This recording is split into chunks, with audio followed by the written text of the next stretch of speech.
एक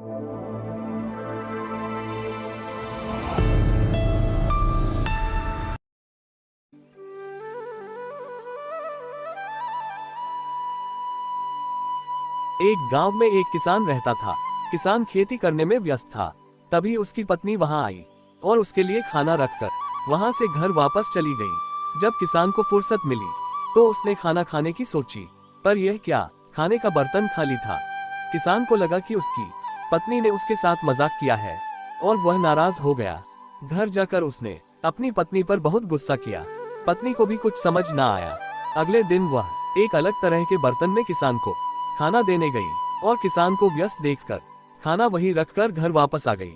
कुछ देर बाद एक सियार वहां आया और खाने के बर्तन में मुंह डाल के खाना खाने की कोशिश करने लगा, पर इस बार वह सफल नहीं हुआ और उसका मुंह बर्तन में फंस गया।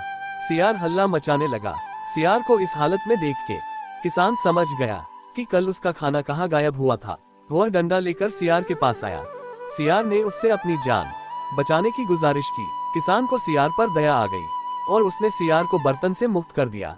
सियार ने किसान को धन्यवाद दिया और किसान की मदद का वादा करके वहां से चला गया। सियार सीधा राजा के पास गया और वहां जाके सियार ने किसान के बारे में राजा को सब बताया।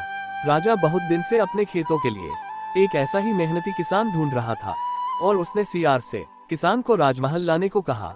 सियार किसान के घर गया और उसे अगले दिन सुबह कहीं चलने को तैयार रहने को कहा। अगले दिन सुबह किसान और सियार राजमहल की तरफ निकल पड़े। राजमहल के पास पहुंचकर किसान घबरा गया।